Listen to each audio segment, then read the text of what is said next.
Bien, pues vamos a dar inicio, si les parece bien, son las 6:05, creo que es tiempo suficiente para la tolerancia mexicana.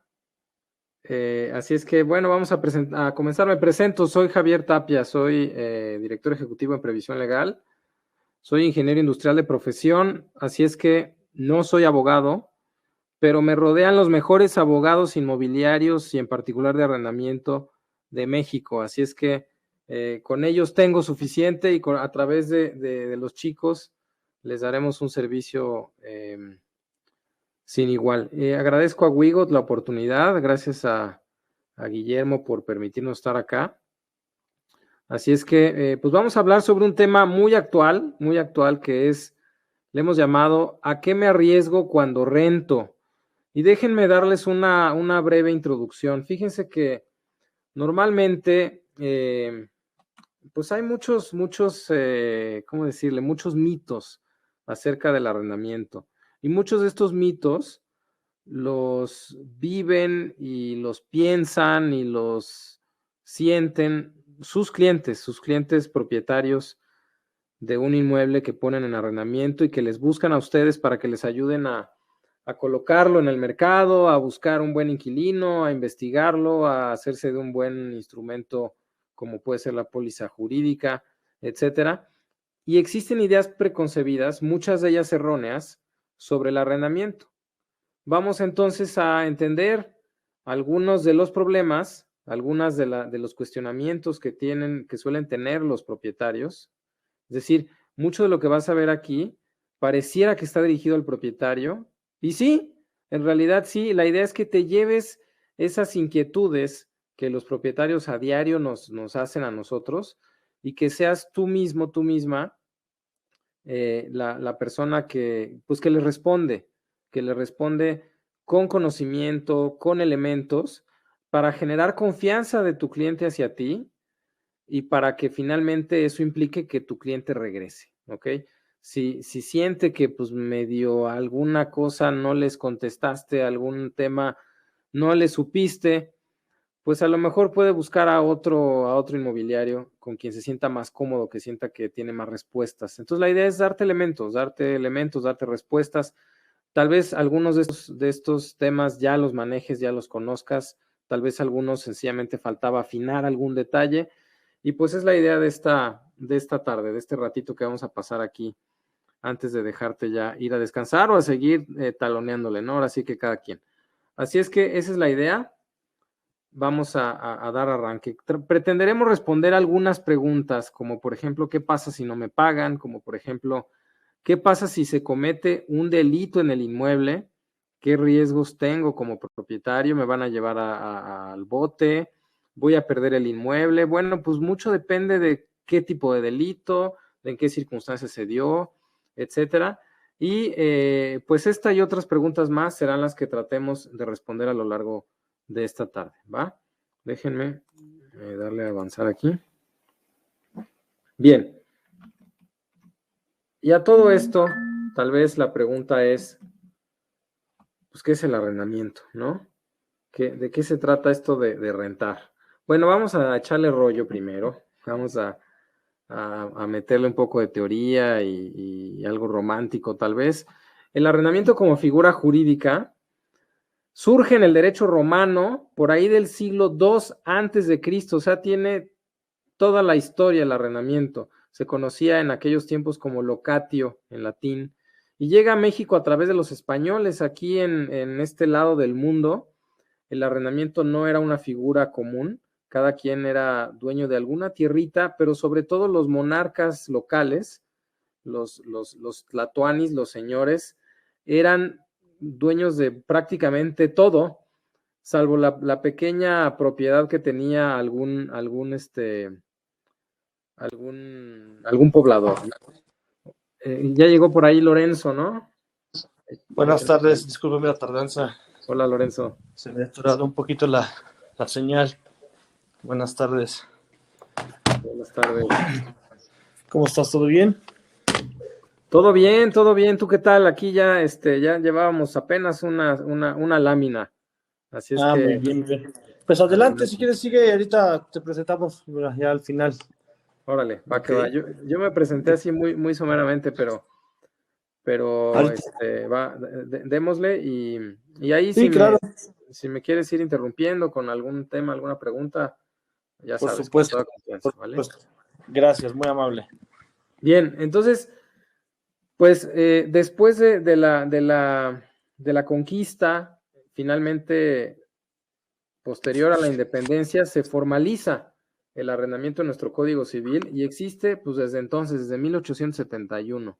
Así es que pues realmente no es una idea nueva, es algo que existe desde la conquista y que se reguló desde la posconquista en nuestro país, ¿no? Desde nuestro punto de vista, el arrendamiento, antes de entrar ya en los detalles y demás, es una solución. O sea, independientemente de que es una figura jurídica, en particular en materia civil, independientemente de que exista desde hace muchos años, independientemente de que sea un negocio, de las partes que forman parte, valga la redundancia, de un arrendamiento, es una solución a las necesidades de vivienda. Y no solo a las necesidades de vivienda, sino también a las necesidades de planta productiva, de espacios para fabricar, de espacios para generar servicios como lo son una oficina. Y ahora con los nuevos modelos de negocios en línea, pues una necesidad para satisfacer necesidades sin que necesariamente los lugares sean demasiado visibles, ¿no? Estos dark kitchens que ahora existen y estos almacenes de última milla que por ahí están desarrollándose como modelos muy interesantes, muy dinámicos, muy innovadores, pues el arrendamiento es justo eso, es una solución. Difícilmente el empresario, vamos a hablar de planta productiva, difícilmente el empresario tiene todo el capital para, pues no solo hacerse cargo del capital de trabajo, es decir, de los gastos operativos de una empresa, y además comprar un inmueble para producir, sobre todo pensando en que la dinámica en los negocios es muy, muy dinámica, valga la redundancia, y si viene una pandemia, a lo mejor se tienen que achicar, y si después de la pandemia vuelven a recuperar candela, pues tienen que volverse a ampliar. Así es que el arrendamiento justamente resuelve esa necesidad de un espacio a través del cual producir. Y en cuanto a vivienda se refiere, pues también es una solución muy interesante. Cada vez los habitantes de nuestro país y del mundo entero deciden que rentar es mucho más viable que comprar. Hay economías en las que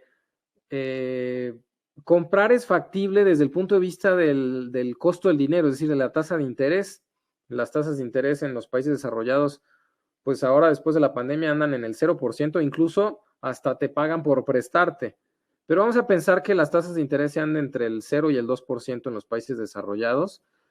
Y a pesar de eso, a pesar de que, pues en realidad casi que pedir prestado es gratis, gratis en el sentido de que no tienes que pagar una tasa de interés o tienes que pagar una tasa de interés muy baja, la gente prefiere rentar. Y la gente prefiere rentar por una muy sencilla razón, que es que pues hoy en día yo trabajo en tal empresa, en tal localidad, y el día de mañana pues quién sabe en dónde vaya yo a trabajar. Y entonces si necesito moverme de ciudad, si necesito moverme de zona en mi propia ciudad, o incluso si necesito moverme de país, pues el arrendamiento me da esa flexibilidad. Diferente a una hipoteca, por ejemplo. Si bien a lo mejor el monto de la renta y la letra de la hipoteca en países desarrollados es muy similar, muy, muy similar, por la baja tasa de interés, pues tengo que deshacerme de la hipoteca. Tengo que ver cómo la traspaso, tengo que ver si la liquido para poder vender y tengo que entrar en trámites notariales y pagar impuestos por la venta, es decir, lo que la plusvalía me generó, entonces tengo que ver cuánto tengo que pagar de impuestos, etcétera. Y por lo tanto, en países desarrollados, el arrendamiento, lejos de lo que pudiéramos pensar, así de, a ver, pues, si la tasa hipotecaria es tan baja, seguramente todo el mundo tiene inmuebles propios en Suiza. Pues no, en Suiza, más de la mitad de la población de hecho cerca de 3/4 de la población, por hablar de un ejemplo europeo, viven en un inmueble rentado, ¿no? Y así podríamos analizar Austria, Alemania y una serie de países desarrollados en donde más de la mitad de la población viven en un inmueble en renta. En México más o menos estamos hablando del 15% de la población vive en un inmueble en renta. Y ahora si exploramos las condiciones de los países subdesarrollados o en vías de desarrollo como lo es México, aquí no solo es un tema de búsqueda de flexibilidad por parte de la población, que si bien todavía podríamos decir, bueno, el 15-20% de la gente que vive en un inmueble vive solamente, ese pequeño porcentaje vive en inmueble en renta, cada vez es más creciente este número. La vivienda en renta creció, por ejemplo, comparativamente el último conteo intercensal versus el previo, creció por ahí del 25%, mientras que la vivienda propia decreció 3%. Es decir, lo que estamos viendo es que la gente está prefiriendo cada vez más, aún en México, rentar. ¿Por qué se debe, a qué se debe este fenómeno en un país como México? Uno, si bien claro está que también la preferencia de la gente es esa búsqueda de flexibilidad, pero también la realidad de las cosas es que en países como el nuestro, la tasa de interés sí es un reto. Si bien la hemos visto que está bajando la tasa de interés, está ahorita en el 7 y fracción por ciento en algunos bancos ya. Incluso Infonavit la bajó recientemente después de años de tenerla en el 12%, 12 y cacho por ciento.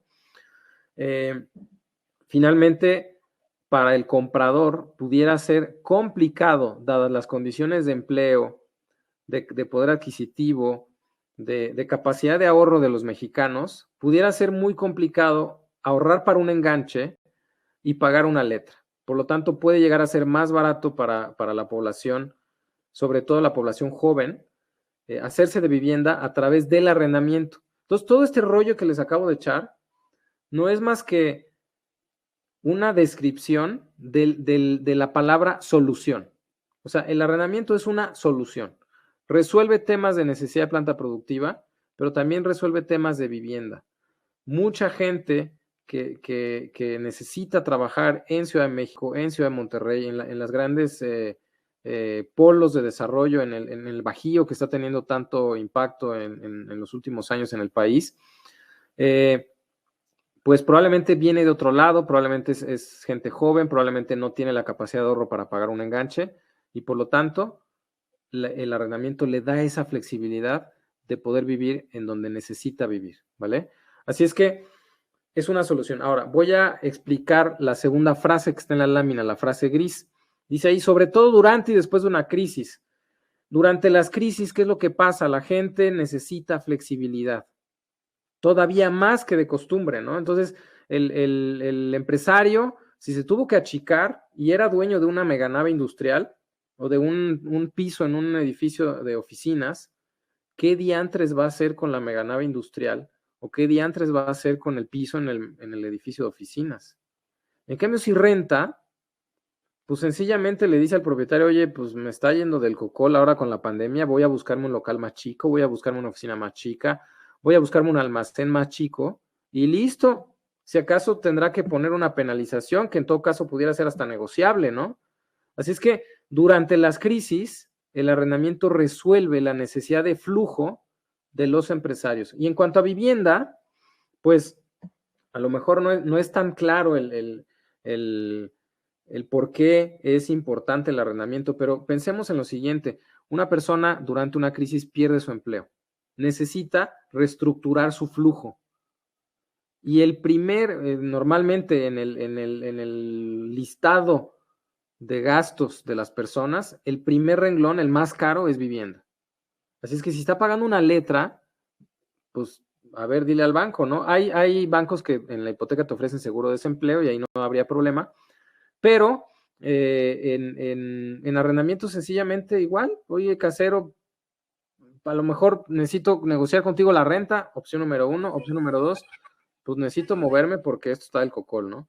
Mucha gente, hicimos una encuesta empezando la pandemia entre nuestros clientes, probablemente te llegó la pregunta por ahí en un correo, mucha gente decidió migrar a sus ciudades de origen o a casa de sus familiares durante la pandemia o al inicio de la pandemia, perdieron su empleo y dijeron, ¿para qué diantres estoy pagando renta? Mejor le hablo a mi papá, le hablamos a mis suegros, le hablamos a nuestro padrino y, oye, pues dame asilo, ¿no? ¿Cuánto tiempo? Pues no sé, al menos 6 meses y ocurrió este fenómeno. Ya están volviendo, como se está recuperando la economía. Todavía, incluso antes de la variable delta, ya veíamos cifras de crecimiento económico muy interesantes. Ahorita estamos volviendo a ver una desaceleración. Para nada va a ser como la anterior. Si quieren, en otro momento podemos platicar de las expectativas de la variable delta, del escenario postelectoral, por ejemplo. Con todo gusto podemos planear algo. Pero finalmente, el arrendamiento le da esta flexibilidad también a los consumidores de inmuebles habitacionales, ¿vale? Y después de una crisis, pues igual vuelves a buscar ampliarte, ¿no? Volver al inmueble, a la zona en la que trabajabas, qué sé yo, o buscaste trabajo en otra ciudad y encontraste, en fin, te da esa flexibilidad, ¿vale? Bueno, vamos avanzando. Pero, sobre todo, el arrendamiento es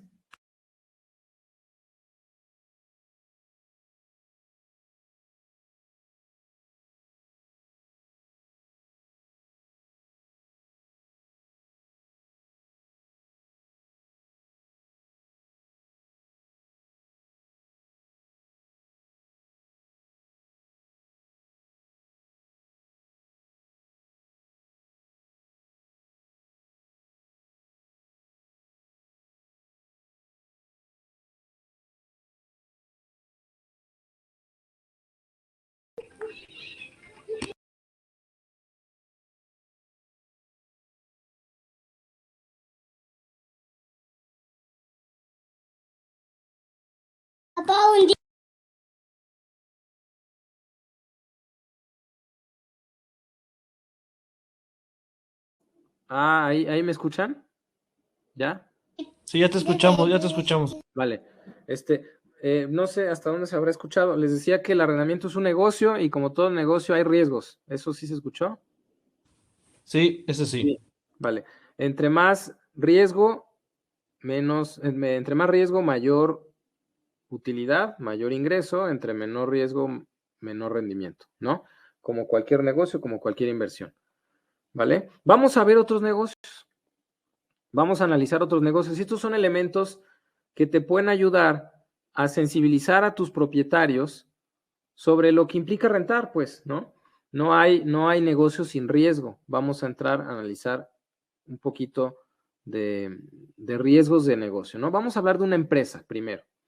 Si tu cliente, si tu propietario decidiera en vez de invertir 4 millones de pesos, 3 millones de pesos, 2 millones de pesos que valga el inmueble para rentarlo, decidiera invertirlo en una empresa, vamos a analizar a qué riesgos se enfrentaría si eso decidiera, ¿no? Primero, pues invierte el capital, ¿no? Igual que en el arrendamiento, igual que en los bienes raíces.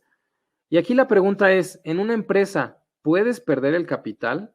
Creo que la respuesta sin duda es sí, 100% y hasta más. O sea, si te metes en líos fiscales, si te metes en líos de mal manejo de proveedores, si te metes con un socio abusivo, no solo puedes perder capital, el capital invertido, puedes perder hasta la camisa.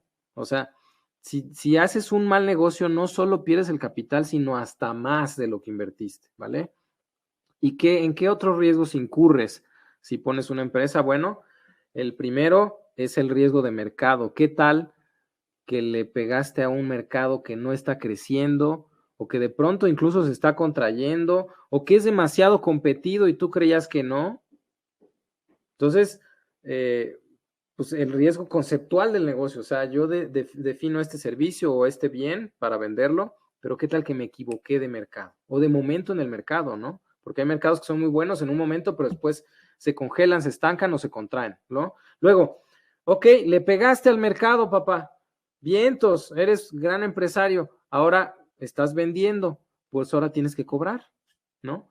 Y pues en una de esas hiciste una mala gestión de cobranza, no has sido bueno en recuperar cartera vencida y empiezas a tener otro tipo de riesgos, ¿no? ¿Qué tal el riesgo fiscal? Ya hablábamos de esto, ¿no? ¿Qué pasa si haces, pues tomas malas decisiones desde el punto de vista fiscal? Pues no solo puedes perder el capital invertido, sino hasta más, hasta tu casa, tu carro, tu patrimonio, si haces una estrategia, una mala planeación fiscal o incurres en cosas que hasta incluso son delitos, ¿no? ¿Qué tal el riesgo laboral? Las demandas de los empleados, el pasivo laboral, decides correr a alguien y por mal desempeño y resulta que te demanda y también puedes llegar a perder más allá del capital o de la maquinaria o de lo que tengas invertido en el negocio. Hay casos de terror en donde los empleados demandan y por descuidos del patrón, el empresario pierde mucho más allá del capital de la empresa. ¿Qué tal los robos, sobre todo en países como el nuestro, en los que pues el local, el transporte, o incluso la propia caja de la empresa es, pues es ultrajada, estamos expuestos a robos y si no tienes un plan estricto de contratación de seguros, de control de confianza, etcétera, puedes incurrir en riesgos de este tipo, ¿no? Y por último, daños y catástrofes. Y no hablemos de pandemia, ¿no? Pero daños y catástrofes, por ejemplo, a nosotros se nos cayó la oficina en el temblor del 2017, se derrumbó el edificio, gracias a Dios no hubo pérdidas de vidas, pero tuvimos que reaccionar rápido y tomar decisiones pues muy complicadas de tomar para poder llegar a operar 2 días después del temblor. Es decir, estábamos preparados, pero en una de esas no estás preparado como empresario o tu cliente no está preparado como empresario. Y vaya, todas estas cajitas que acabas de ver en la lámina son los riesgos en los que incurriría tu cliente si decide poner una empresa. Vamos a ver otro tipo de inversión, ¿no? Otro tipo de inversión son los instrumentos financieros. Inviertes el capital, lo puedes perder, depende del instrumento financiero. Hay instrumentos financieros en los que el capital no se pierde, solamente se pierden los intereses. Hay instrumentos financieros en los que sí se pierde el capital. ¿Y en qué otros riesgos se incurre? Bueno, ahí van a ir apareciendo las cajitas. Igual el mercado, si inviertes en un mercado que va bien, vamos a pensar, inviertes en una criptomoneda que va súper bien y pum, de pronto se derrumba esa criptomoneda o de pronto empieza a haber sobreoferta o de pronto se contagia un activo financiero del mal desempeño de otros activos financieros, que son cosas que ocurren. De pronto te puedes encontrar con fraudes, a lo mejor aquel broker financiero a quien le confiaste tu patrimonio, pues resulta que es un pillo y te hizo chanchullo y en una de esas, pues invertiste en papel y nada más, ¿no? Catástrofes, pues también ocurre, las catástrofes afectan a los mercados financieros. Vean ustedes, recuerden lo que pasó con los mercados apenas empezó la pandemia, después cómo se recuperaron con las vacunas, después cuando empezó la variable Delta otra vez. En fin, las catástrofes también contagian la salud de los mercados financieros. Los riesgos fiscales también, si te asesoran mal en cómo reportar las utilidades que provienen del instrumento financiero, puedes incurrir en riesgos bastante graves. Y por último vamos a ver el arrendamiento, ¿sí? Ya vimos las otras dos posibilidades de inversión que puede tener tu cliente. Ahora vamos a ver el arrendamiento. Inviertes el capital, lo puedes perder, sí, pero es muy difícil y solamente eso se da con un tema de extinción de dominio y algunos detallitos fiscales que también podrían hacerte perder el patrimonio. Pero en términos generales, el patrimonio que inviertes en un inmueble no se pierde. Puedes perder las rentas, pueden dañar el inmueble, pero marginalmente los daños, el costo pues de los daños que un inquilino hace a un inmueble es muy pequeño. Vamos a pensar, pones en arrendamiento y dañan las tasas de los excusados, porque se ardió el inquilino y martilló las tasas de los excusados. Pues a lo mejor te gastas o tu cliente se gasta 10,000 pesos en reponerlas, 15,000 pesos en reponerlas, pero el inmueble vale 2, 3 millones. Y pon tú que se robaron cables y apagadores y casos de terror que nos ha tocado ver, pues igual es una pérdida muy marginal versus el valor del monto invertido. Y no solo eso, el monto invertido en términos generales, adquiere plusvalía, además de la renta, ¿ok? Además del ingreso por la renta. ¿Qué otros riesgos tiene el inversionista en un arrendamiento? Bueno, van a ir apareciendo ahí las cajitas. La cobranza, es decir, pues hay que cobrar las rentas y qué tal que no te pagan. Pues sí, es un riesgo la cobranza. El otro es el mercado. ¿Qué tal que pues el mercado en el que invertiste comienza a saturarse? Pues a lo mejor lo que implica esto es sencillamente tu renta no va a ser tan alta o se va a tardar en rentar, pero el riesgo del mercado no implica perder el patrimonio de ninguna manera, ¿no? Versus una empresa, por ejemplo. Otro es daños y catástrofes. Claro, aquí si tiembla y tú no tenías asegurado el inmueble y se cae, pues ya lo perdiste. Pero los seguros de inmuebles también son marginalmente muy baratos versus el monto del inmueble. Por ejemplo, acabamos de cotizar un seguro para un inmueble de 5.9 millones en la Ciudad de México, en zona sísmica de alto riesgo. El seguro con cobertura sísmica cuesta 19,000 pesos, que tranquilamente puede salir de la renta sin mayor problema, ¿no? Y además son gastos deducibles, sí, obviamente el propietario está declarando y deduciendo sus gastos, ¿no? El riesgo fiscal, que pues como en cualquier negocio existe, y pues básicamente, ¿no? Realmente, si te fijas, aquí había 4 cajitas, en instrumentos financieros hay también 4 cajitas, sin embargo, en mercados financieros sí puedes perder el patrimonio, tal vez esa sería la gran ventaja del arrendamiento, y en empresa hay 6 cajitas y también puedes perder el patrimonio y más allá del patrimonio, ¿no? Entonces, si analizamos cualitativamente las 3 opciones que tiene tu cliente para invertir, sin duda gana el arrendamiento. En cuanto a riesgos, ahora, tú me dirás, oye Javier, pero cuando estabas hablando de esto hace algunas láminas decías que a menor riesgo, menor rendimiento. Claro. Entonces, por eso, en el arrendamiento, lo que gana el cliente son las rentas y la plusvalía. Mientras que en una empresa, si le pega la inversión, puede duplicar, triplicar, cuatriplicar su inversión o incluso más. O sea, veamos los unicornios como lo fueron Uber y demás. Ahora, ¿cuántos Ubers hay? Bueno, pues no hay muchos. ¿Cuántos Divis hay? No hay muchos. Pero vaya, como en el arrendamiento hay pocos riesgos, el rendimiento es menor al de una empresa. Entonces, ¿de qué depende de que un inversionista decida invertir en una empresa, en instrumentos financieros o en arrendamiento? En su aversión al riesgo. Pero cuando el cliente ha decidido enfocar o poner, digamos, su inversión en un inmueble para arrendar, tú entiendes que su aversión al riesgo es alta, es decir, no le gusta mucho el riesgo. Entonces debiera estar dispuesto a entender que el rendimiento es menor al de una empresa. Sin embargo, es bien importante insistir a nuestros clientes que los riesgos del arrendamiento, 1, son bajos y 2, son sumamente manejables, mitigables, controlables. En administración del riesgo se utilizan estos conceptos. El riesgo se controla, se evita, se mitiga o se elimina. Son 4 posibilidades. Se controla, se mitiga, se acepta o se elimina, ¿no? Entonces puedes aceptar el riesgo y listo, no hay de otra. O lo puedes controlar o mitigar, o de plano lo puedes eliminar, ¿no? Vamos a ver a qué me refiero con estos temas de manejo de riesgos.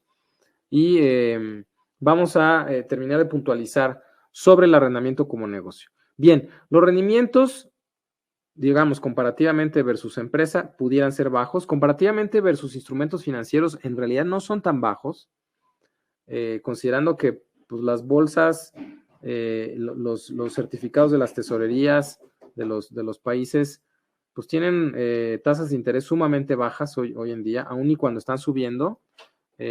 También se transfiere, Carlos, cierto, el riesgo también se transfiere. Por ejemplo, las aseguradoras, ahí tú transfieres el riesgo a la aseguradora y tú a través de eso lo mitigas, porque estás transfiriendo una parte del riesgo. Muchas gracias, Carlos. El riesgo, el rendimiento es de entre el 5 y el 10%. En los certificados de las tesorerías de países decentes, pues anda en el 2%, en el 4%, en México anda por ahí del 8%. Entonces es parecido al rendimiento del arrendamiento, ¿no? Por otro lado, existe la plusvalía. Si bien en condiciones extraordinarias, como una pandemia, la plusvalía sin duda puede llegar a ser muy baja, entre el 0 y el 5%. En épocas normales, la plusvalía es entre el 10 y el 30%, dependiendo de la zona, dependiendo del mercado, pero este es un rango razonable, entre el 10 y el 30%, ¿vale? Y en términos generales, como decíamos, el capital no está en riesgo. Ni siquiera se diluye, ni siquiera se pierde, ¿vale? En inversiones financieras el capital se puede diluir, en inversiones empresariales el capital incluso se puede perder. Y todos los riesgos, como decíamos, absolutamente todos, son mitigables o controlables y a un muy bajo costo.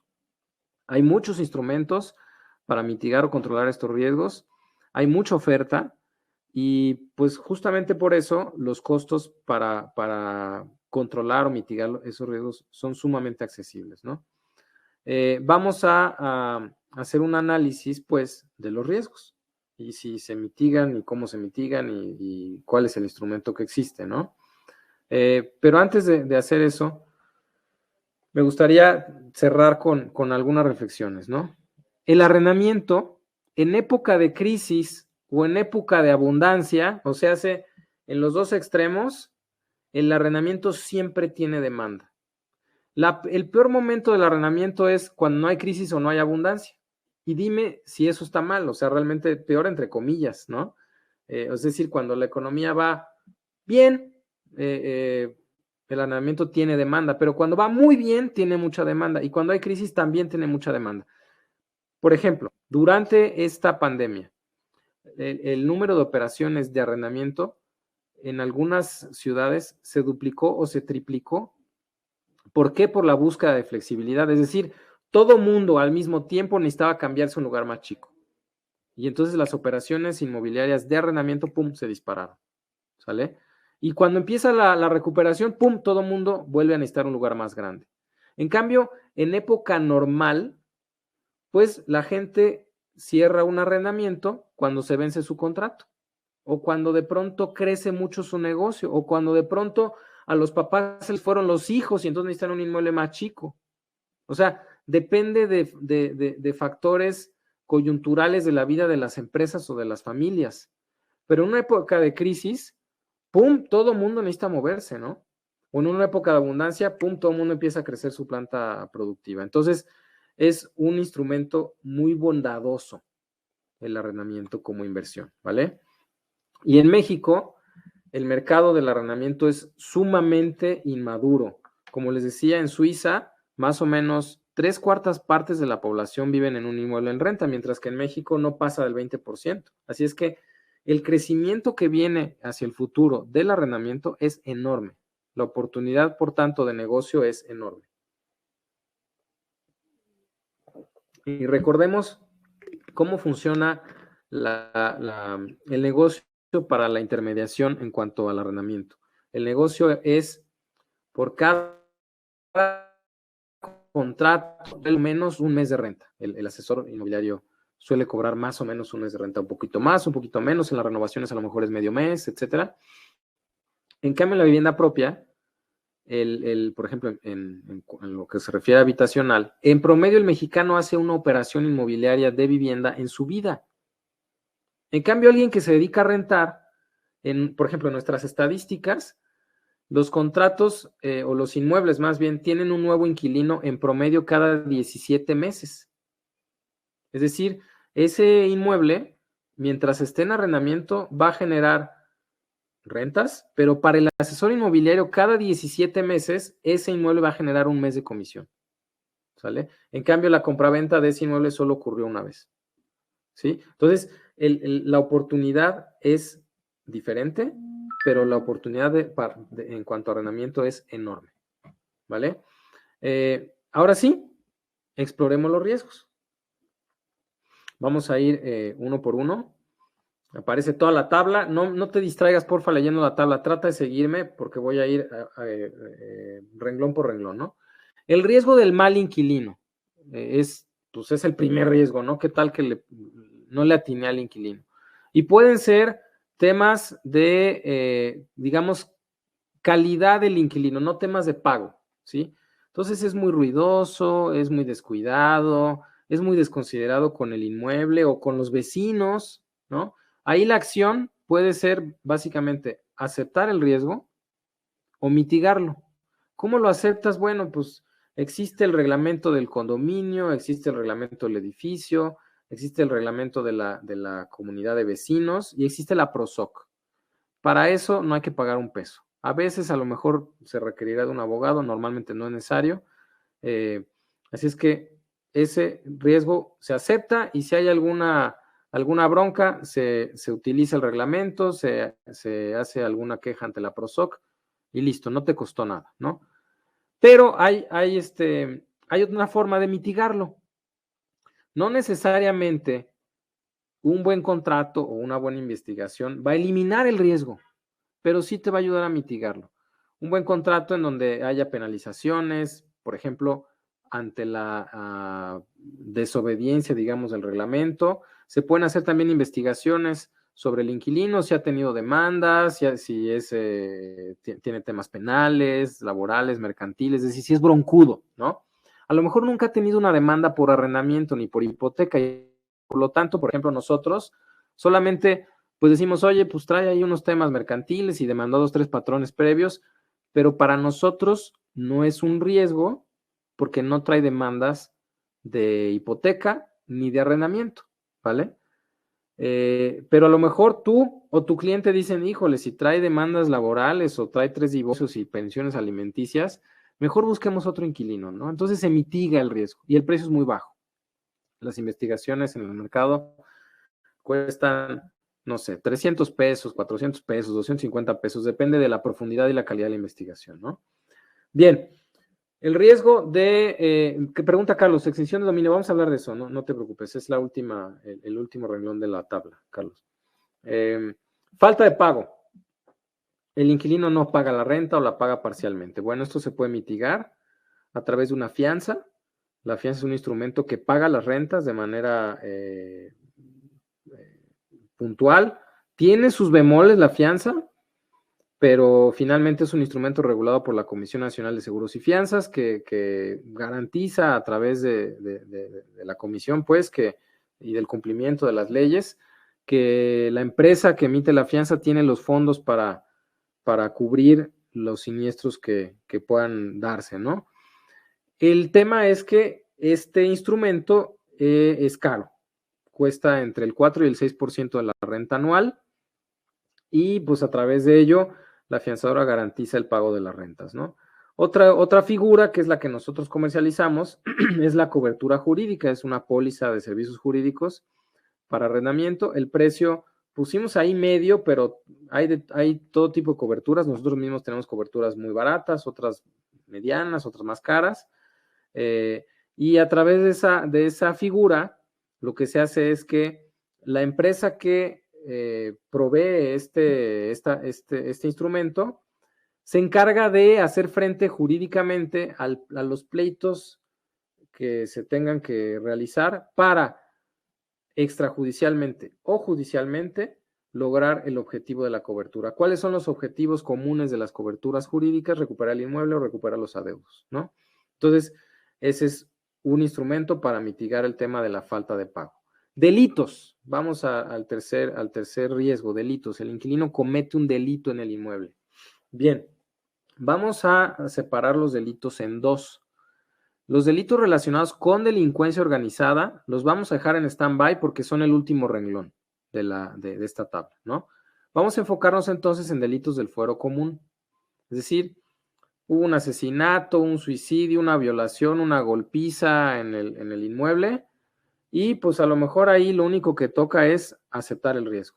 O sea, no somos dueños de la voluntad de las personas, no hay una bolita mágica que no diga que el propietario, el inquilino, a pesar de que tenía un súper trabajo y de que tenía una familia feliz, no se nos deprime y se suicide, ¿no?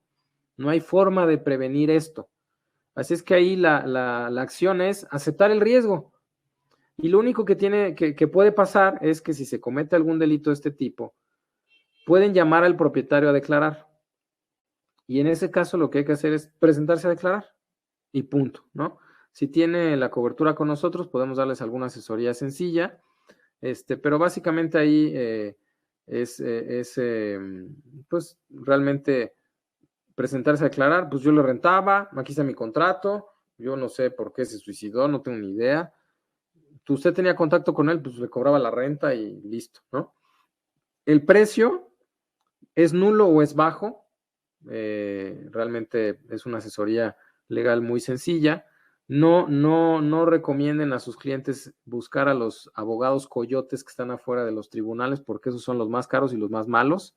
Mejor acercarles asesores profesionales, ¿no? Bien, seguimos. El cuarto riesgo, los daños al inmueble. Bien, pues resulta que perforaron una loseta, una cubierta, rupturas de cristales, puertas, rompieron puertas, excusados, lavabos, se robaron apagadores, hay quienes se roban hasta los cables. Bueno, ahí se puede controlar o mitigar, ¿no? ¿Cómo se controla o se mitiga? Aquí esta mitigación también sería una transferencia, porque se transfiere a la aseguradora, ¿no? A través del depósito, el depósito en garantía y del seguro de daños. El depósito en garantía sirve para pues enfrentar los daños que el inquilino haga. No se recomienda que el depósito sirva para cubrir la última renta, a menos que esté seguro el propietario de que el inmueble está en buen estado, pero por ejemplo en nuestros contratos se establece claramente que pues eso no es factible, es decir, que el depósito se utilice para la última renta. Ese precio pues es nulo, o sea, el que haya un depósito para el propietario no tiene ningún costo.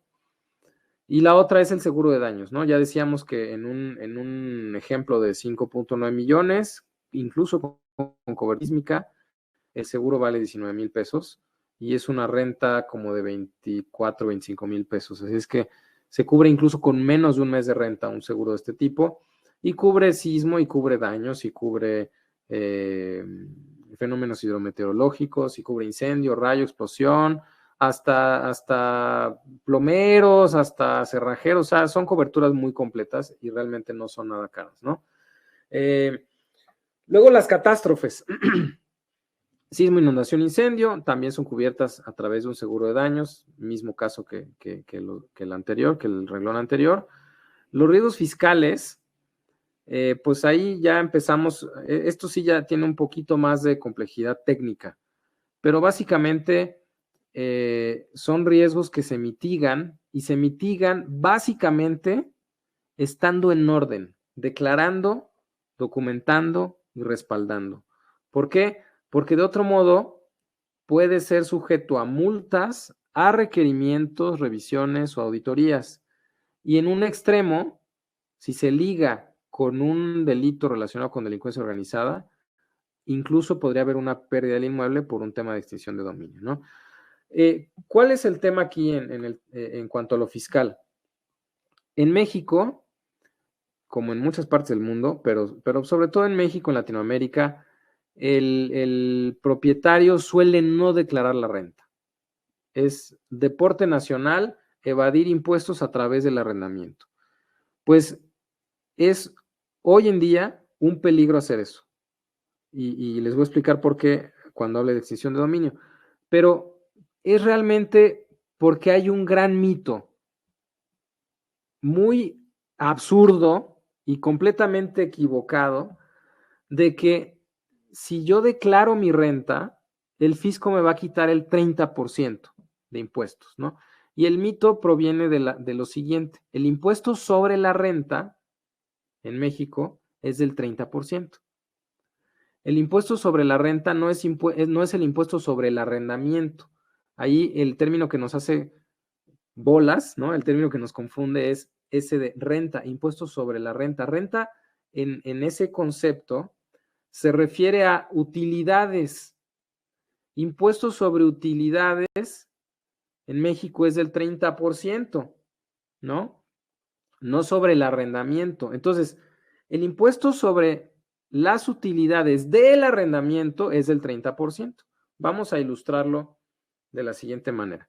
Una renta de 10,000 pesos puede declararse bajo dos posibles, digamos, modelos, ¿no?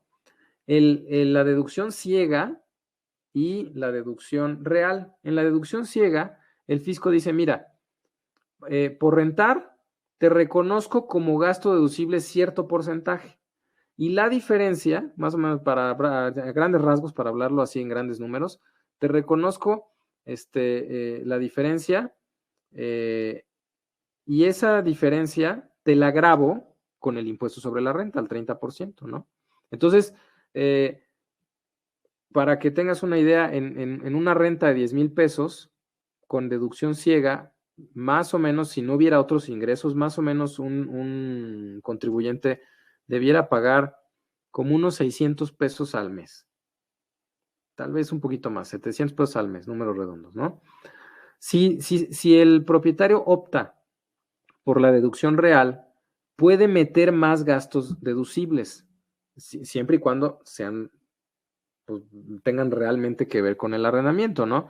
Vamos a pensar, en el ejercicio que viene, en el ejercicio fiscal que viene, vamos a pensar 2021, no, 2022, yo sé que mi inmueble requiere muchas mejoras. Entonces le voy a meter impermeabilizante, voy a cambiar el calentador, etcétera. Voy a hacerle muchas mejoras al inmueble. Entonces, cuando esa inversión se da en un ejercicio fiscal, conviene optar por la deducción real, porque todo eso es deducible, además del seguro, además pues de una serie de cosas, por ejemplo, las cuotas condominales, el predial, etcétera, ¿no? Todos esos gastos relacionados con el inmueble son deducibles.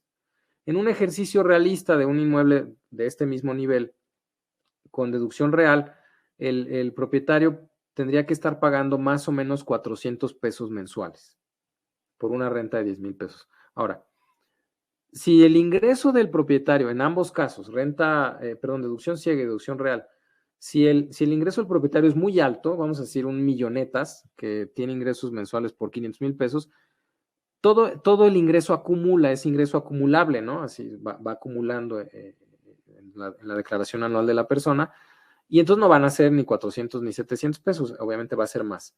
Lo que estoy hablando es de escenarios reales, ¿no? De gente que tiene una renta y tiene un ingresillo por allá y a lo mejor tiene un negocito. Estamos hablando de gente normal, ¿vale? Son esos los rangos de impuestos. Entonces, esta preconcepción equivocada de que de 10,000 pesos me van a tumbar el 30%, o sea, 3,000 pesos, porque el impuesto a la renta en México es del 30%, es errónea. Comuníquenselo a sus propietarios, porque se pueden meter en muchos problemas si no declaran, ¿vale?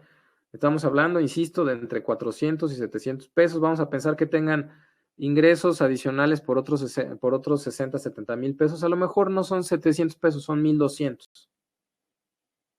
Todavía 1,200 son muy manejables por cualquier persona normal y les van a evitar muchos problemas, ¿vale? Entonces, el riesgo fiscal es completamente mitigable siempre y cuando tu cliente declare, documente y respalde. ¿A qué me refiero con documentar y respaldar? Pues si dedujo el calentador y la impermeabilizada y etcétera, tiene que tener los documentos que lo respalden. Porque si le llega un requerimiento o una revisión y no tiene evidencias, se va a meter en un lío, ¿no? Entonces hay que documentar, hay que respaldar, ¿vale? Extinción de dominio. El riesgo de extinción de dominio se mitiga también, perdón, pero entró una basura al ojo, una disculpa. Perdón. El riesgo de extinción de dominio se mitiga, ¿no? ¿Cómo se mitiga? Bueno, a través del propio expediente, y lo vamos a explicar, y también a través de coberturas jurídicas. Empresas como la mía otorgamos cobertura específica en contra del riesgo de extinción de dominio. Voy a hacer una aclaración aquí. Hay empresas que ofrecen la cobertura de extinción de dominio de manera gratuita dentro de cualquiera de sus coberturas. Déjame decirte, Es como si vas al médico general y te ofrece gratis una consulta o un tratamiento cardiovascular. Pues te va a ofrecer una cochinada, ¿no? Perdóname el término, o sea, el especialista, el cardiólogo, pues te va a cobrar como cardiólogo y te va a cobrar aparte, ¿no? Así es que cualquier empresa que te ofrezca la cobertura jurídica gratis es porque no sabe de lo que está hablando. Una defensa de extinción de dominio es muy cara, muy cara. Déjame ilustrarlo así. Toquemos madera, pero vamos a pensar que el inmueble de tu cliente está sujeto a un proceso de extinción de dominio por tráfico de menores, ¿sale? Los vecinos se dieron cuenta que entraban y salían niños chiquitos y nos ha pasado, es horrible, discúlpame el ejemplo, pero quiero ilustrarlo para que me entiendas a qué me refiero con que si te lo dan gratis porque no tienen idea. Bueno, la defensa pues oye, juez, mi cliente no sabía nada, no tenía idea, mira, el arrendamiento se hizo de buena fe, taca, taca, taca. No solo implica conocer de materia civil de arrendamiento, sino implica conocer de materia penal, porque el disparador del procedimiento es un procedimiento penal, o sea, son procesos diferentes, ¿no? Materia civil, extinción de dominio, pero se dispara por un procedimiento penal. Entonces, tenemos que traer abogados expertos en trata de menores, en tráfico de menores. Y esos abogados cobran una fortuna. Si hablamos de narcotráfico, tengo que traer abogados expertos en narcotráfico. Si hablamos de secuestro, tengo que traer abogados expertos en secuestro. Esos abogados son sumamente caros. Entonces, si alguien te ofrece una cobertura de extinción de dominio gratis, es porque no tiene ni idea de lo que está hablando, ¿vale?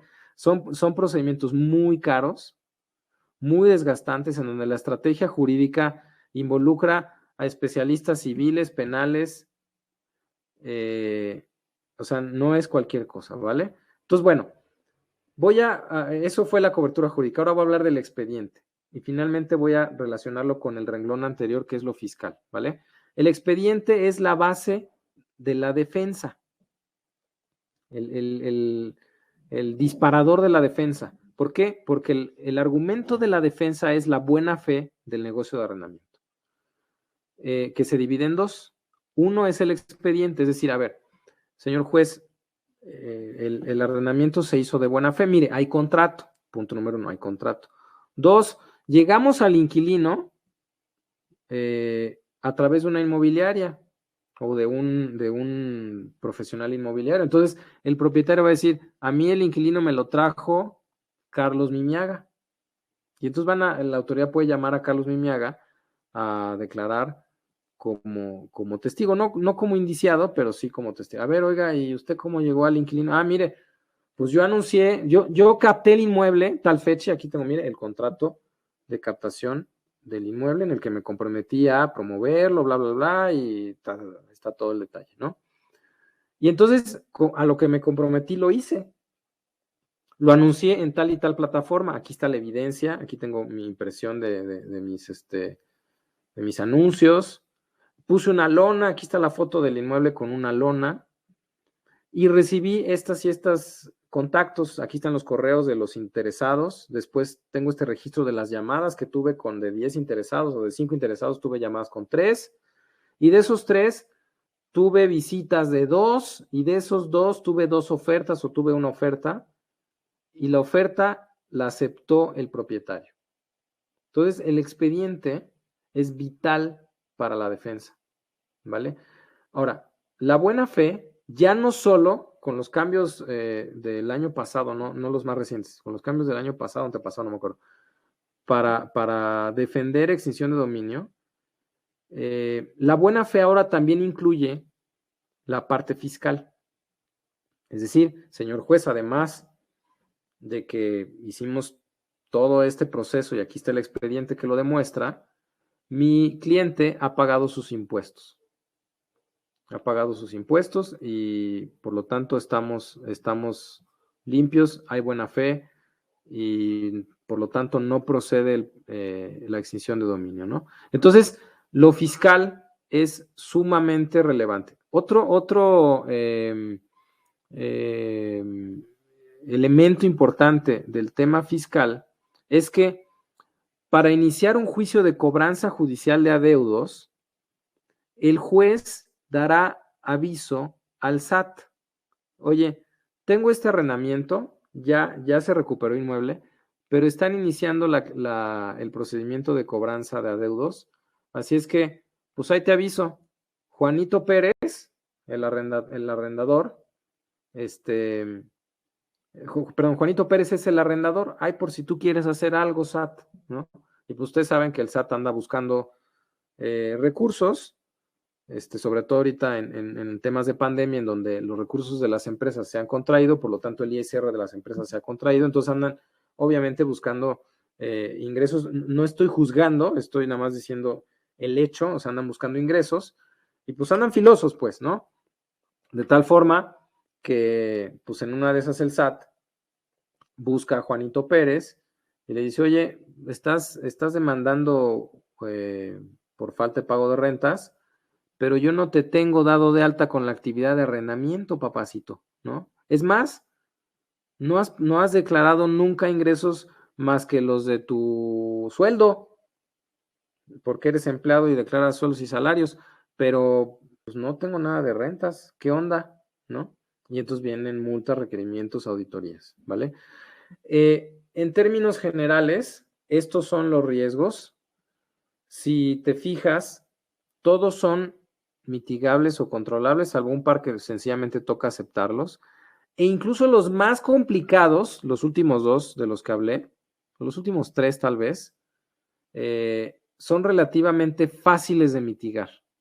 Sus consecuencias, sobre todo de los últimos dos, pueden ser fatales porque sí podría perder el inmueble, específicamente con extinción de dominio, pero la forma de mitigarlo es realmente fácil. Es un buen expediente y es pagando los impuestos, ¿vale? Ahora, no hablé de esto cuando toqué el tema fiscal, cuando estaba hablando de la evasión, ¿no?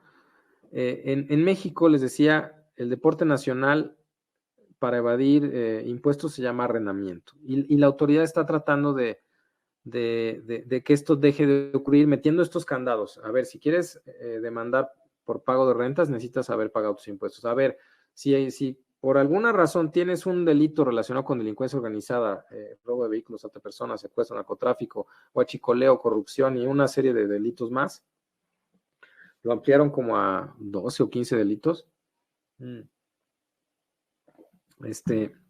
Y te quieres defender, necesitas pagar los impuestos. Bueno, la autoridad está tratando de amarrar esas cosas, pero finalmente la realidad es que el ingreso del arrendamiento siempre ha sido un ingreso y es un ingreso gravable y acumulable. ¿Por qué? Porque no es una ONG que recibe donativos para fines distintos al lucro, o sea, no es una fundación que está ayudando a los niños con cáncer o, ¿sí me explico? Finalmente el arrendamiento es un negocio. Y desde que existe la recaudación en México, el impuesto va sobre los negocios. Es decir, el que haya sido tradicionalmente una forma de evasión no significa que haya estado bien. O sea, el arrendamiento siempre debió haber pagado impuestos. Lo que pasa es que ahorita están más filosos. Entonces, cuando tus clientes digan, híjole, es que no, pues ya no voy a rentar porque ahora hay que pagar impuestos, siempre ha habido que pagar impuestos. Ahora, no pasa nada, los pagas, no son caros. Y dales estos rangos, ¿no? Entre 400 y 700 pesos, si los ingresos son básicamente el arrendamiento en una figura de 10, 15 mil pesos. O si tienes más ingresos, pues a lo mejor se te van a 1,200, pero no es el 30%. El impuesto que se aplica al arrendamiento no es ni será nunca el 30% de la renta, ¿sí? Es una idea preconcebida errónea. Entonces, con esta lámina lo que te quiero decir es, el arrendamiento es un buen negocio y todos sus riesgos, excepto esos dos que dicen aceptar, son mitigables. Y esos que dicen aceptar no tienen ningún impacto económico para tu cliente, ¿no? Todos los riesgos son mitigables. Los más graves son los de hasta abajo. El costo para mitigarlos es relativamente bajo. Así es que como negocio, como destino de inversión, el arrendamiento es una gran solución, tal vez con rendimientos menores a los de una empresa, pero muy comparables con los rendimientos de un portafolio de inversión razonable, sin que tu cliente tenga que meterse a buscarse brokers, etcétera, ¿no? Así es que con esto, creo que sí, con esto terminamos las láminas. Y pues no sé si haya tiempo, espacio para dudas, comentarios, con todo gusto. Sí, claro, adelante, vamos a dejar un espacio para unas dudas, preguntas, o si quieres agregar algo más, con mucho gusto. Adelante, si hubiera dudas ahí las pueden poner en el chat y con todo gusto las vamos tocando. Por supuesto.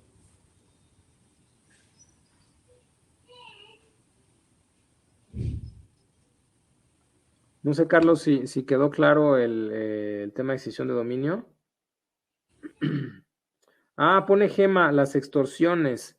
Sí, las extorsiones son otro riesgo y eso ha venido a la alza.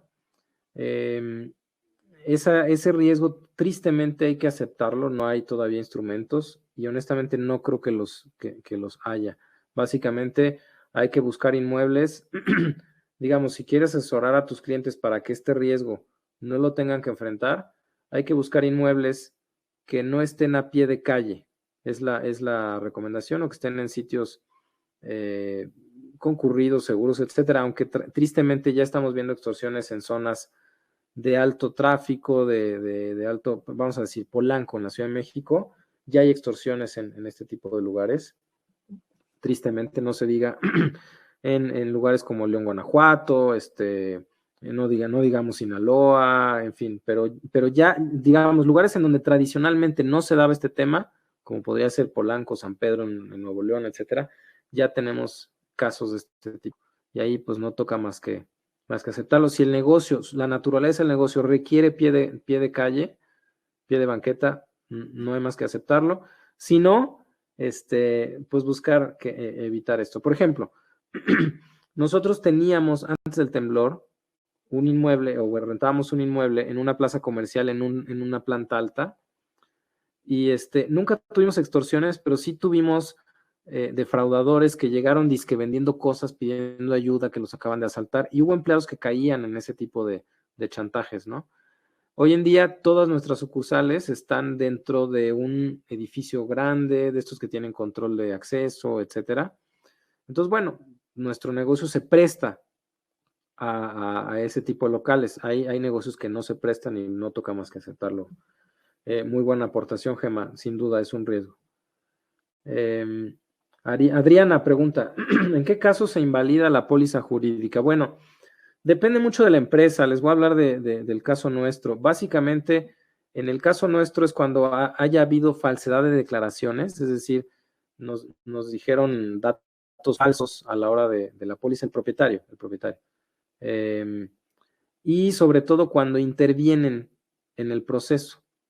Es decir, en la póliza jurídica está precontratado el servicio del abogado. En nuestro caso es tanto lo extrajudicial como lo judicial. Hay empresas que solamente cubren lo extrajudicial y cobran lo mismo, por cierto. Pero bueno, está cubierto el gasto del abogado, el costo del abogado. Lo que a veces hacen los propietarios es que meten a su abogado y entorpecen el procedimiento. O meten a su abogado a negociar con el inquilino, ¿no? De tal forma que dicen en algunos lados, pues llenan de lodo la cancha, ¿no? Y ya no podemos meter gol. Así es que ese es, en nuestro caso, las causas para invalidar la póliza jurídica. Hay otras menores, pero en realidad son poco comunes, ¿no? Pregunta Bélgica, ¿cuánto cuesta contratar la cobertura jurídica? Depende de la renta. En nuestro caso, la cobertura más barata anda por los 4,000 pesos, ya incluye IVA. Y en nuestro caso cubren todo el proceso, la parte extrajudicial, la parte judicial e incluso el lanzamiento, ¿vale? Pregunta Sonia, si se le especifica una cláusula sobre extinción de dominio es suficiente o ayuda. Sí ayuda, no es suficiente. Sí ayuda. en el sentido de que pues, se ponen cosas como pues, el origen de los fondos es lícito, bajo protesta de decir verdad, cosas de ese estilo. Se ponen cosas como que no se utilizará el inmueble para cometer delitos. Sí ayuda, pero el delincuente, si lo va a usar para delinquir, lo va a usar para delinquir con todo y la cláusula, ¿no? Entonces, lo que hay que hacer es tener un buen expediente y pagar los impuestos, ¿vale? Sí ayudan, pero si está la cláusula y no hay un buen expediente y no se pagan los impuestos, la defensa es imposible. Por eso, por ejemplo, aprovechando el tema, cuando en nuestro caso nos solicitan una cobertura de extinción de dominio, pedimos muchas más cosas. Pedimos, o sea, pudieran pensar ustedes, ay, estos exagerados. No, porque si no hay evidencia de pago de impuestos, de que está dado de alta, de que su opinión de cumplimiento, etcétera, la defensa va a ser imposible. Entonces, no se nos hace ético cobrar una cobertura que no voy a poder hacer valer porque el propietario es un desorden con sus impuestos, ¿no? De tal forma que estaría yo vendiendo una mentira, sabiendo que no voy a poder defender y cobrando de antemano. Por eso pedimos muchos requisitos para otorgar la cobertura, porque no queremos cobrar algo que el día de mañana no podamos ejercer, ¿no? Si realizamos investigación de clientes antes de rentarles, sí, claro. En las coberturas, en nuestro caso en todas, está incluida al menos una investigación, pero también ofrecemos las investigaciones, digamos, fuera de la póliza. O sea, si quieren que investiguemos inquilino, fiador, comprador, vendedor, asesor, socio, novio, novio de la hija, yerno, nuera, lo que sea, investigamos a quien quieran. Solamente necesitamos nombre completo y de preferencia identificación oficial, ¿no? Cuando el propietario tiene contacto con el inquilino y hiciera actos ilícitos, ¿se podría tomar como cómplice? Difícilmente. La complicidad, o básicamente el que el juez pudiera suponer que sí había conocimiento de los hechos, tiene que ver más con las condiciones del arrendamiento que con el contacto con el inquilino, ¿no? ¿Cuáles son las condiciones del arrendamiento que para el juez pudieran ser así como señales de alerta? 1, pago en efectivo, pago en dólares, rentas por adelantado.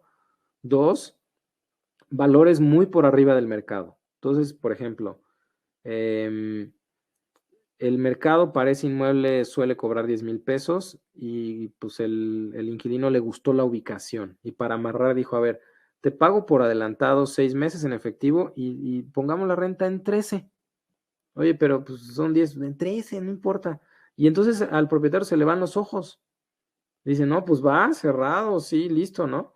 Ese tipo de señales son preocupantes y son de alerta para el juez. ¿Qué otra señal puede ser de alerta para el juez? Por ejemplo,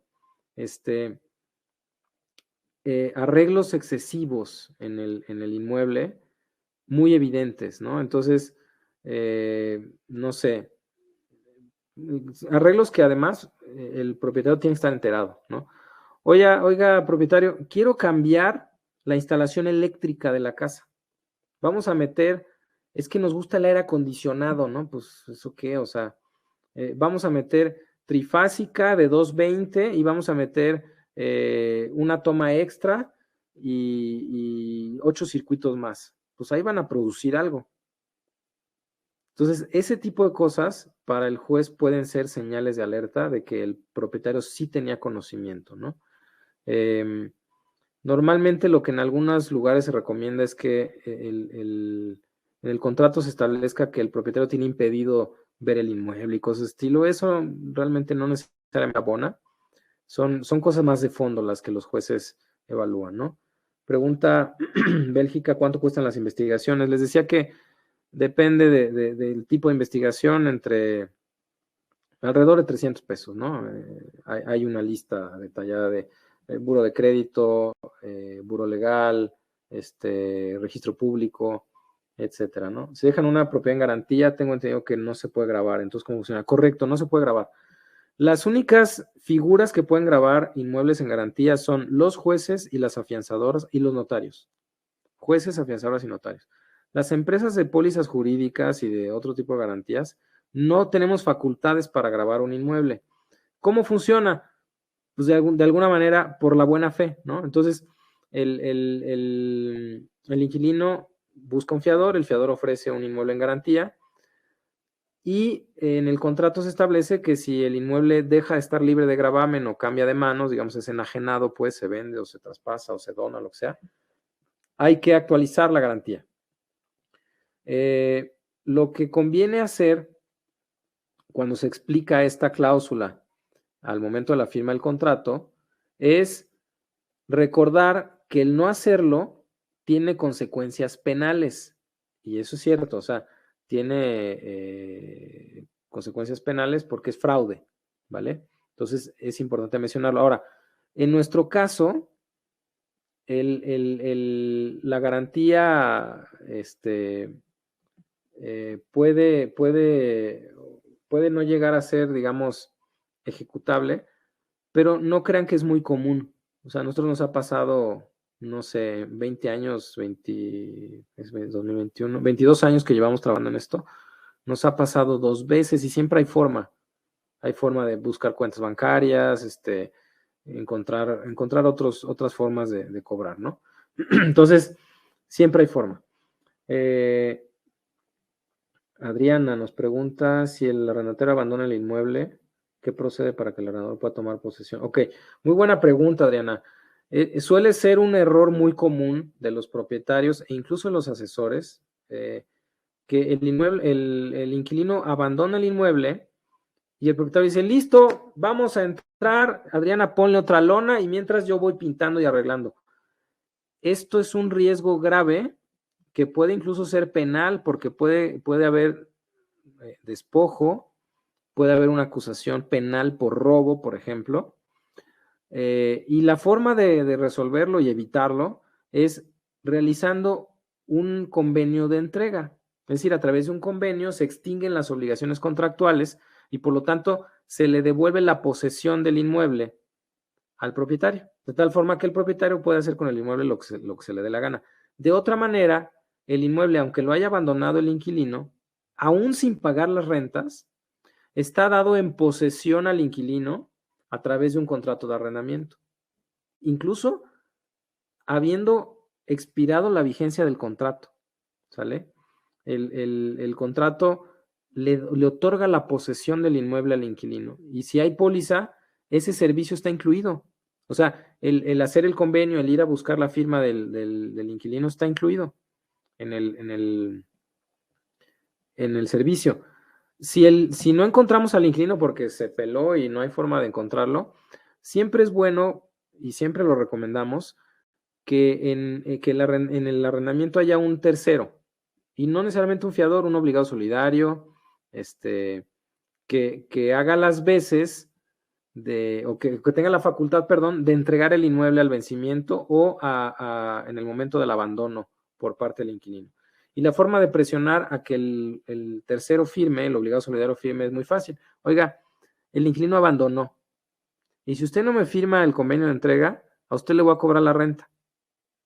Y nos vamos a ir contra sus bienes. Y bueno, ahí hay que utilizar artimañas que nuestros abogados saben y conocen sin violentar la ley ni los derechos del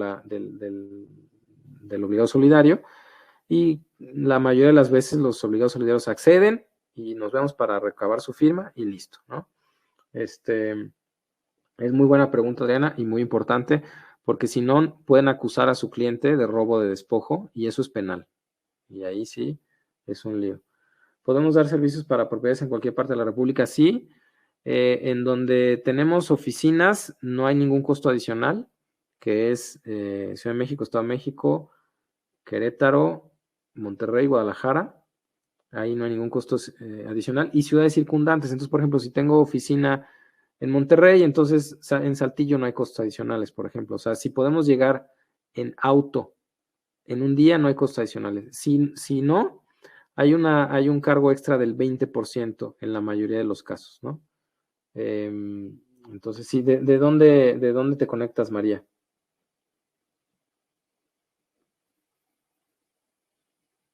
Mientras María nos contesta, ¿alguna ¿Alguna otra duda? Con todo gusto.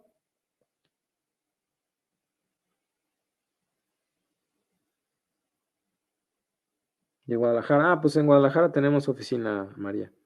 Así es que ahí no habría ningún cargo extra, ¿no? Muy bien, pues si no hay más preguntas, Lorenzo, si tienes algo que agregar, con todo gusto, alguna duda, pregunta. No, la verdad, muchísimas gracias. Bueno, te pregunto si en Tijuana no tienes oficinas. No, en Tijuana no, Bélgica, pero igual podemos atender con ese sobrecosto. Sí.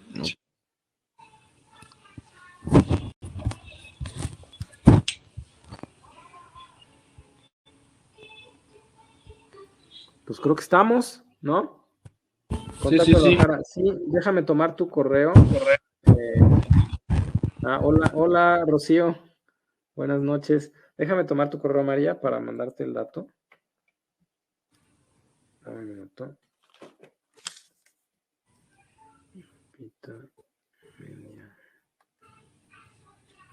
Hotmail. Listo. Te mandamos el dato y estamos para servirte. Los contratos de justicia alternativa. Eso me tomaría, yo creo que una sesión entera. Si quieren, programamos algo sobre justicia alternativa, José Manuel, ¿vale? Disculpa que no responda. Es muy polémico y hay es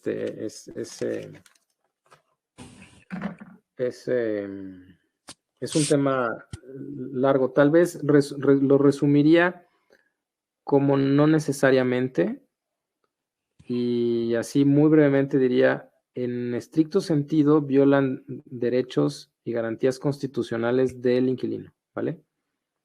Entonces, esa sería la respuesta rápida, ¿vale? O sea, en un convenio de este tipo, a ver, para que todos entiendan, en un convenio de este tipo, haz de cuenta que si te contratan en una nueva chamba, te hacen firmar una hoja en blanco. Y luego la usan para ponerle la renuncia y pues ya la firmaste, ¿no? Eso es, o sea, tú firmas condiciones muy extrañas para que si hay algún desacuerdo, alguna desaveniencia con el propietario, te echen hay convenios que he visto que te echan en 5 días, en 4 días, en 3 días. Oye, pero es que yo no cumplí porque el casero tiene una humedad y no la ha reparado y mis muebles ya se me echaron a perder. Y eso lo necesita oír un juez. O sea, no pagué por eso, no porque no quisiera pagar y este canijo casero no me responde, ¿no? Y eso pasa, eso pasa. Entonces, ese tipo de convenios y de figuras violan garantías de audiencia. ¿Y qué pasa? Un inquilino bien asesorado tumba estas cosas con un amparo.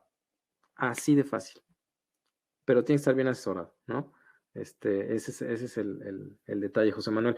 Pero vaya, respuesta corta para pregunta compleja, ¿no? ¿Algo más? Les recuerdo, si quieren las láminas, ahí está mi correo arriba del chat. Échenme un correíto y se las mando con todo gusto.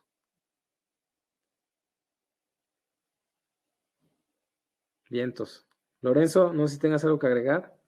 Pues nada más recordar un poquito tu trayectoria y quién eres. Javier Tapia, mexicano, esposo, papá, altruista y deportista, apasionado por cambiar el pequeño mundo que está a su alcance.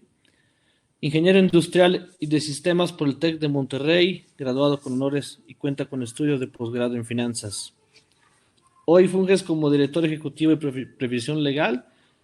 Tienes una sólida trayectoria nacional e internacional, dirigiendo áreas y proyectos en compañías de diferentes tamaños y nacionalidades, desempeñando posiciones regionales en América Latina, en los ámbitos de operaciones, finanzas y mercadotecnia. Lideró esfuerzos de fusiones y adquisiciones, así como desarrollos de nuevos negocios.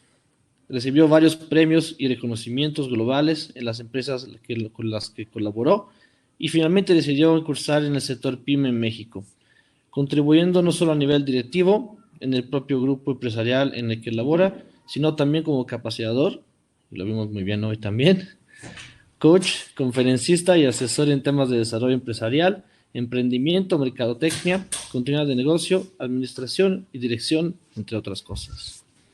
Pues muchas gracias Ha Gracias sido a un ti. documento muy interesante. Como comentaste, nosotros felices de tenerte aquí de vuelta pronto con otros argumentos, otro lo que tú que crees que sea interesante y necesario comunicar.